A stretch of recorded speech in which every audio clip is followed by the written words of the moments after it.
अस्सलामु अलैकुम वरहमतुल्लाहि वबरकातुहू। मोहतरम भाइयों, बुज़ुर्गों, दोस्तों, देखो मैं अपने कीमती वक्त में से ये टाइम जो है मेरा बयान रिकॉर्ड करने का नहीं है, लेकिन फिर भी मैं रिकॉर्ड कर रहा हूँ सिर्फ़ और सिर्फ इसलिए कि मैंने मदीना यूनिवर्सिटी में एडमिशन और जामिया अज़हर में एडमिशन के बारे में वीडियोज़ अपने चैनल पे डाला था। उसके बाद से बहुत सारे हमारे मदारिस में पढ़ने वाले तलबा, बहुत से नए फ़ारिग़ीन और मुल्क के मुख्तलिफ़ इलाक़ों से, पश्चिम बंगाल है, आसाम, यूपी, बिहार, महाराष्ट्र और गुजरात से भी एक मौलवी साहब जो है पालनपुर के हैं, अभी अभी फ़ारिग़ हुए, उनके वालिद साहब का भी तकाज़ा था।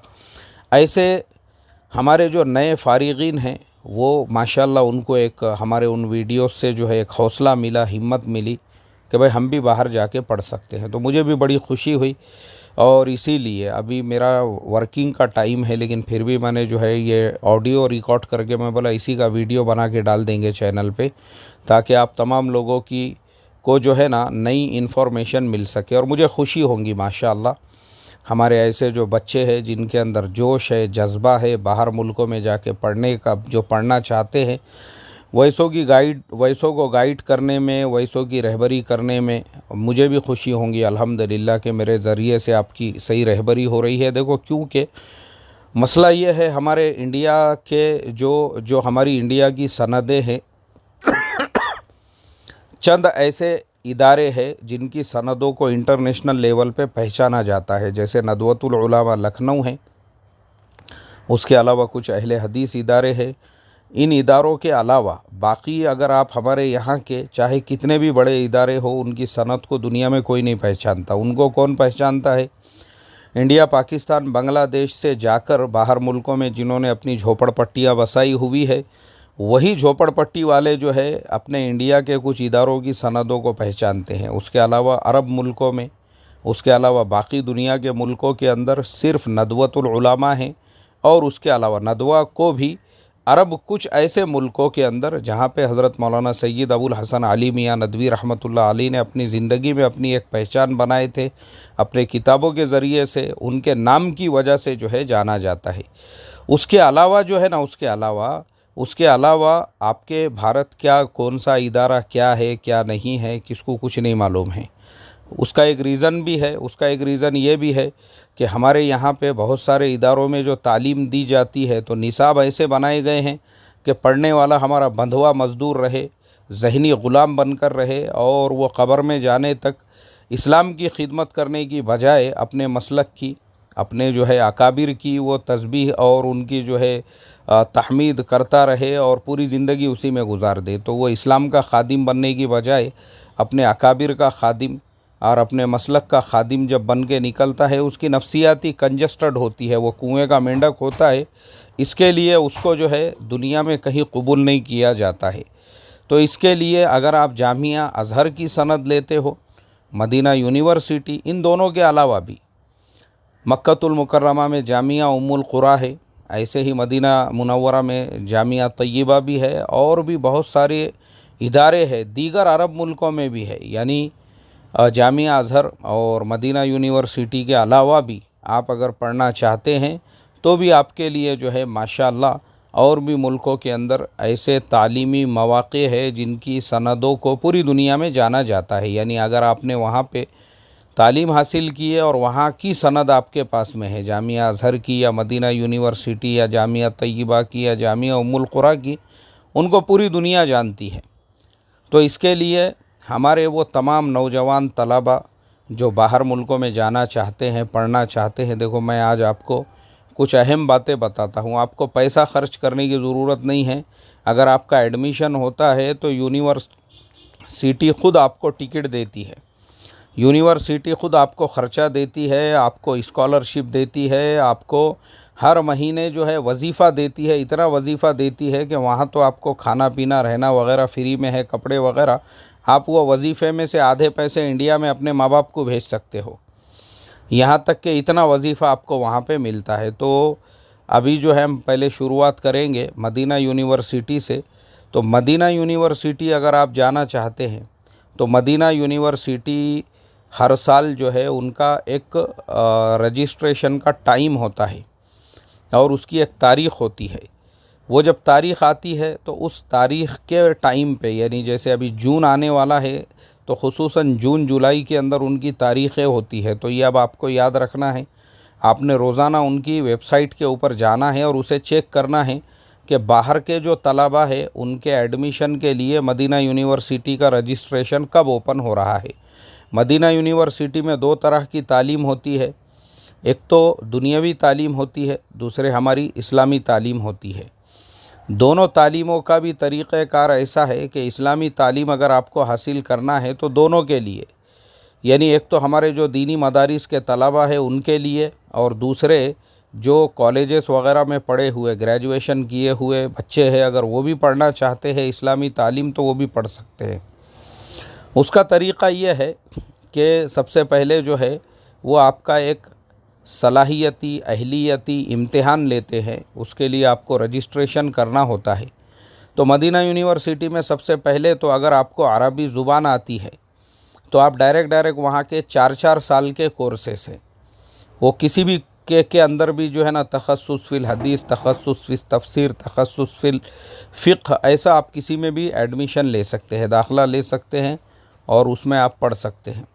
अगर आपको अरबी नहीं आती है तो उसके लिए पहले 2 साल तक जो अरबी ज़ुबान सिखाने का जो कोर्स है वो आपको कराया जाता है। पहले 2 साल में आपको अरबी सिखाई जाती है, यानी अगर आपने मदरसे में नहीं पढ़ा है इंडिया में, किसी कॉलेज वगैरह के अंदर अगर आपने पढ़ा है तो आप जो है बिल्कुल वहाँ पे अप्लाई कर सकते हैं। पहले अरबी ज़ुबान सीखो, उसके बाद फिर आप भी वो 4 साल वाले कोर्स में एडमिशन लोगे तो आपका ड्यूरेशन जो है वो 6 साल हो जाएगा।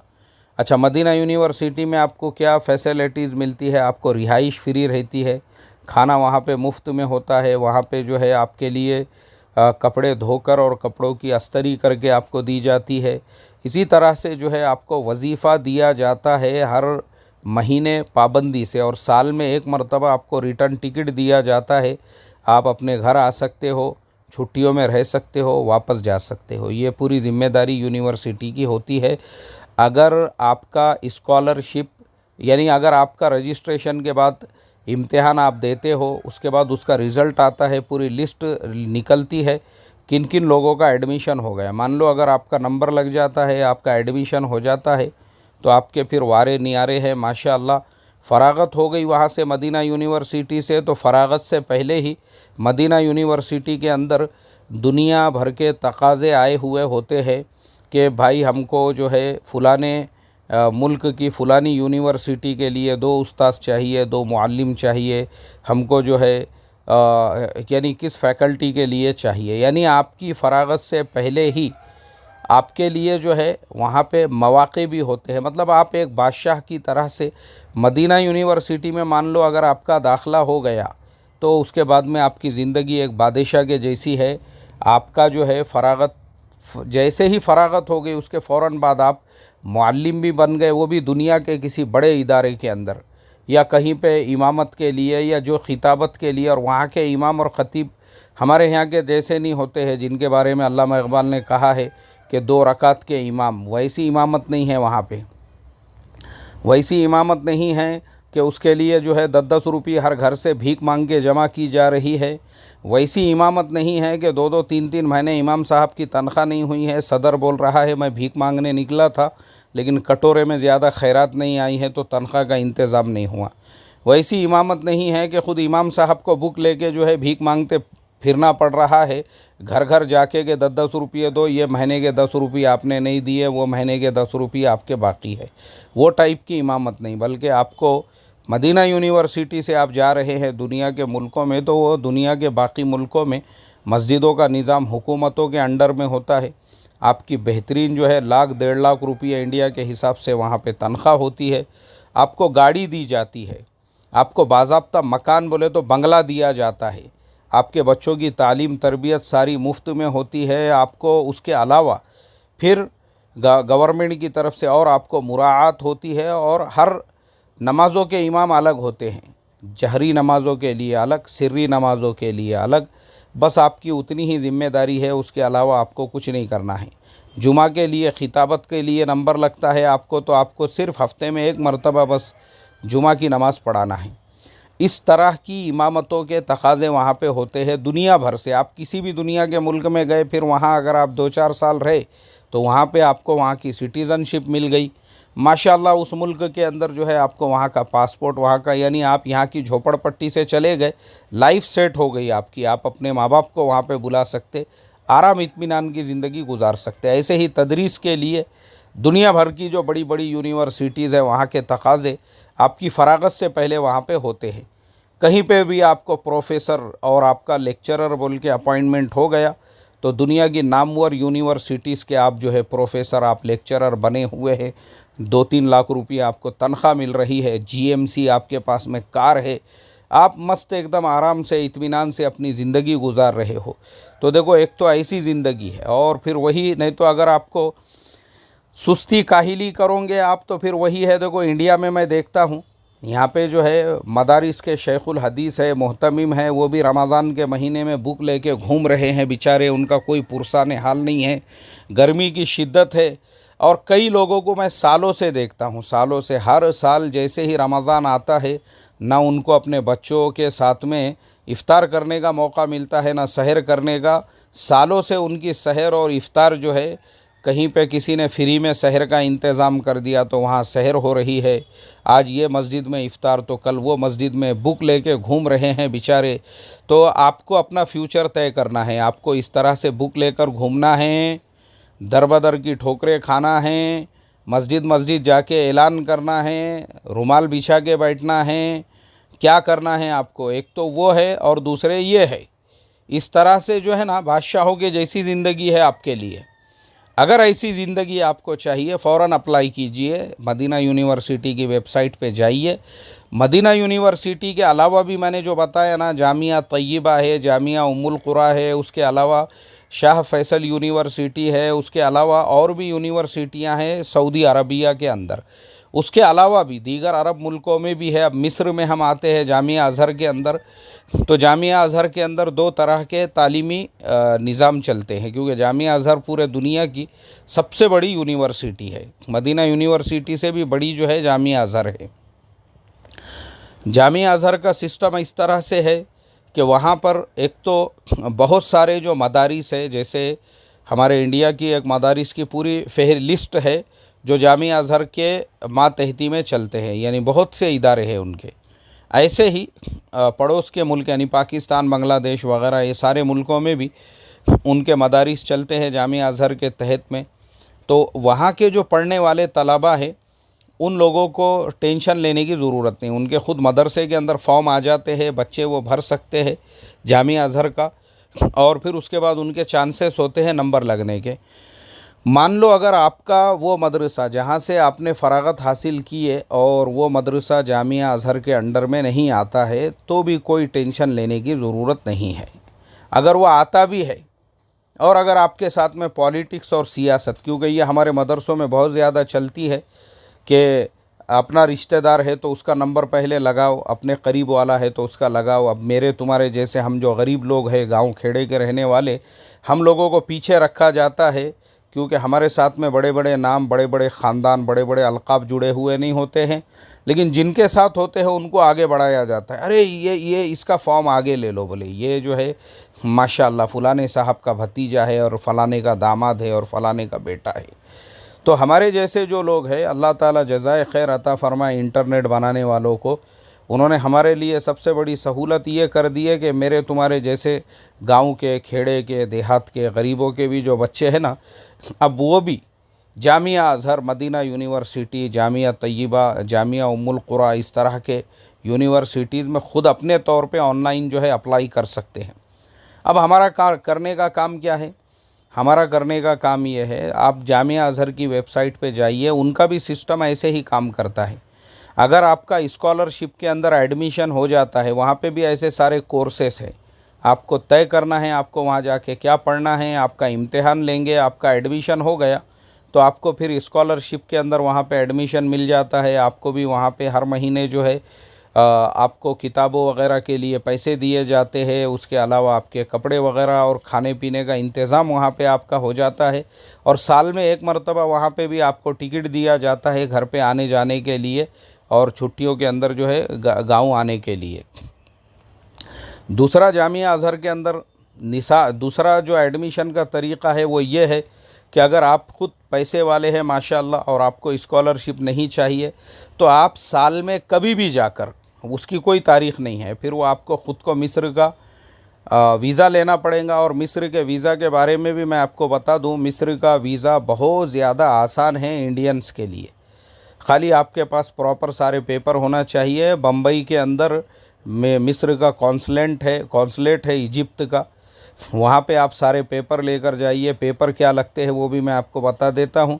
आपका पासपोर्ट लगेगा, आपकी 6 महीने की बैंक का स्टेटमेंट लगेगा, यानी जो भी आपका बैंक है जिसमें आपकी सैलरी आती है या जिस बैंक के अंदर जो है आपका बिज़नेस वगैरह का पैसा होता है, वो 6 महीने की स्टेटमेंट चाहिए। उसके अलावा अगर आप इनकम टैक्स रिटर्न भरते हैं तो 3 साल का इनकम टैक्स रिटर्न अपने साथ में ले लीजिए। आप कहाँ पे काम करते हैं, क्या करते हैं, उसका एक लेटर आपके साथ में होना चाहिए कि ये हमारे यहाँ काम करते हैं और ये काम करते हैं, या सैलरी स्लिप है तो बहुत अच्छी बात है। ये सारे पेपर आपको वहाँ पे लगेंगे, ये लेकर आप वहाँ पे चले जाइए। जाने के बाद इनको सबमिट कीजिए और वो सबमिट करने के बाद वो आपको 1 महीने 2 महीने का टूरिस्ट वीज़ा देंगे। वो टूरिस्ट वीज़ा लेकर आप ख़ुद मिस्र जाइए। मिस्र जाकर वहाँ पे जो है जामिया अज़हर के अंदर आप जाइए। वहाँ पे जाने के बाद आप तहक़ीक़ात कीजिए और वहाँ पे फिर दोनों तरीक़े हैं। अगर आपको स्कॉलरशिप वाले में आपका एडमिशन होता है तो माशाअल्लाह आपकी बल्ले बल्ले है, नूरुन अला नूर है। और अगर नहीं है, अगर आप अपने तौर पे लेना चाहते हैं तो भी आप जो है ना किसी भी कोर्स में वहाँ पे एडमिशन ले सकते हैं। वहाँ पे आपने एडमिशन ले लिए, लेने के बाद में अब आपने अपने तौर पे लिए है तो आपको खाने रहने का इंतज़ाम ख़ुद करना है। तो अब आपके लिए सबसे बड़ी खुशखबरी ये है कि ऐसे तलबा जो ख़ुद से एडमिशन ले रहे हैं, जिनका रहने खाने का यूनिवर्सिटी की तरफ से नहीं है, तो अल्लाह मिस्र के लोगों को जज़ाए खैर अता फ़रमाए। उन्होंने यूनिवर्सिटी के बाहर ऐसे बहुत सारे लोग हैं जो ऐसे गरीब तलबा जो ख़ास तौर पे हमारे इंडिया, पाकिस्तान, बांग्लादेश से जाते हैं, उनके लिए मुफ्त में रहने का और खाने का वहाँ पे इंतज़ाम किया हुआ है। अब आप इस पे से अंदाज़ा लगाओ कि मिस्र के जो आम लोग हैं उनके लिए भी वहाँ पे रोटियों के लिए जो है ना, रोटियों के लिए ऐसा सिस्टम बना हुआ है गवर्नमेंट का कि वहाँ पे 1 रुपये से सस्ती जो है रोटी मिलती है। जो वहाँ की रोटी होती है, वहाँ पे ऐसा सिस्टम है कि भाई खाने पीने के लाइन से कोई भूखा नहीं रहना चाहिए। तो अगर आपका नहीं भी होता है तो इस तरह से आपका वहाँ पे हो जाएगा और रहने खाने का वहाँ पे इंतज़ाम हो जाएगा इंशाल्लाह। तो इस तरह से देखो, अब मेरा आखिरी में यही बोलना है आप लोगों को कि आप लोग खुद से मदीना यूनिवर्सिटी की वेबसाइट पे चेक करते रहो, ख़ुद से जामिया अज़हर की वेबसाइट पे विज़िट करो। आपको पूरी इन्फॉर्मेशन, मालूमात मैंने जो बताया उससे भी ज़्यादा आसान तरीक़े से वहाँ जाके आपको मिल जाएगी। तो ये तरीक़ा है, मेरी तरफ़ से दुआएं हैं और मैं आपके लिए जो है मुबारकबाद देता हूँ एडवांस में ही। अपने फ्यूचर को ब्राइट बनाओ। जिनकी उम्रें 30 साल से कम हैं, चाहे आपको मदरसे से फ़ारिग हो के 1 साल 2 साल 4 साल 5 साल हो गए हो, उसके अलावा भी आप उनकी वेबसाइट पे और देख लो। उम्र जो है मैंने 30 बोला हूँ, हो सकता है उससे ज़्यादा हो, 35-40 साल भी हो सकती है। लेकिन जो आज़ाद पढ़ने के लिए जाना चाहते हैं उनके लिए तो उम्र की कोई क़ैद नहीं है। ये क़ैद जो मैंने बताया हूँ ये सिर्फ़ जिनको स्कॉलरशिप लेना है उनके लिए है। तो इस तरह से देखो, आप अपने फ्यूचर को ब्राइट बनाओ, वरना इंडिया में क्या है, झोपड़पट्टियों में मरना है और वही बुक लेके दर बदर जो है भीख मांगते फिरना है और उसी पे और इतनी ज़िल्लत के साथ में कि बस अल्लाह ही रहम करे। दोनों चीज़ें आपको तय करना है। एक तरफ जो है आपके लिए आपकी लाइफ सेट है और दूसरी तरफ वही ज़िंदगी है अपनी ठोकरें खाने वाले की। आपको दोनों में से क्या चुनना है। और तीसरी जो चीज़ मैंने बता दिया हूँ, यहाँ के सनदों की, कुछ इदारों को छोड़कर बाकी की सिवाय रद्दी के पेपर की दुनिया में कोई कीमत नहीं है। कीमत वही होंगी जहाँ पे इंडिया, पाकिस्तान, बांग्लादेश के लोगों ने जाके झोपड़पट्टियाँ बसाए हुए होंगे। दुनिया के किसी भी मुल्क में उन्हीं झोपड़पट्टियों में आपको पहचाना जाएगा, क्योंकि वही के रहने वाले जो है उनको मालूम है इंडिया पाकिस्तान के इदारे। तो इसके लिए भाई मेरी रिक्वेस्ट है, दरख्वास्त है, अपने मुस्तक़बिल को रोशन बनाना आपके हाथों में है। आपके हाथों में है, आपके हाथों में है, बस वो आपको बनाना है। और नहीं तो फिर मुस्तकबिल वही है। अल्लाह हिफाजत फ़रमाए, अल्लाह हमारी कौम के हाल पे रहम फ़रमाए। और अल्लाह ताला जो है, अभी मुझे याद आई एक बात और, तो मैं बता देता हूँ आखिरी में बात ख़त्म करने से पहले। मुस्तकबिल यही है कि आपने अगर मान लो पूरे खुलूस से कहीं खिदमत भी की है यहाँ पे, और उसके बाद आप रिटायर हो गए, तो आपका कोई पुरसाने हाल नहीं है। जैसे हम 35 उलामा को पेंशन देते हैं, तो हमने देखा है कि 30-30, 40-40 साल पढ़ाई इन्होंने या खिदमत अंजाम दी है, और उनको सिला ये मिला हुआ है। आज वो बेचारों को कोई पुरसाने हाल नहीं है। तो इसके लिए हमने ये पेंशन योजना शुरू की है कि नहीं भाई, हम हमारे उलामा की कदर करेंगे। लेकिन अगर आप इस तरह से जो है मदीना यूनिवर्सिटी, जामिया अज़हर, जामिया तय्यबा, जामिया उम्मुल कुरा में पढ़ते हैं, वहाँ की सनद, वहाँ की डिग्री लेते हैं ना, बस फिर तो क्या है, इंशाअल्लाह दीन का काम ही कर रहे हों आप वहाँ पे। दीन का काम सिर्फ ये नहीं है कि भीख मांगते अपना जो है गर्मी के अंदर परेशान हाल, ये दर से वो दर और वो दर से वो दर भटकते अपना फिरना है, अपने जोरू बच्चों को घर पे छोड़ के। खाली यही दीन का काम नहीं है, ये भी दीन है। आप वहाँ पे भी, चाहे आप एसी में बैठ के आलीशान जीएमसी कार में आके मस्जिद में इमामत कर रहे हो, वो भी दीन का काम है। चाहे आप जो है एसी में बैठ के बच्चों को पढ़ा रहे हो और 2-3 लाख रुपये तनख्वाह ले रहे हो, वो भी दीन का काम है, उस पर भी सवाब मिलेगा आपको। तो इसलिए अपने मुस्तकबिल को रोशन बनाओ। और बहुत सारे भामटे आपको भड़काएंगे यहाँ पर, बहुत सारे जो है ना वो ये बोलेंगे नहीं नहीं, ये जो है हमको हमारे अकाबिर ने ऐसा वैसा किया और वैसा किया, और पत्ते खाए और उन्होंने खजूर खाए और बेर खाए और उन्होंने ये किए और वो किए। ठीक है बोलना भाई उन्होंने किए, बहुत अच्छी बात है, अल्लाह ताला उनको उसका बहुत ज़्यादा अजर व सवाब दे देंगे बोलना। हम भी दीन का ही काम कर रहे हैं, लेकिन अल्लाह ताला ने जब हमारे लिए एक मौका दिया है तो हम उससे फ़ायदा क्यों ना उठाए। चलिए, तो इसी बात पे मैं अपनी बात को ख़त्म करता हूँ। अपनी दुआओं में मुझे भी याद रखें, ठीक है। चलो, अस्सलामु अलैकुम व रहमतुल्लाहि व बरकातुहू।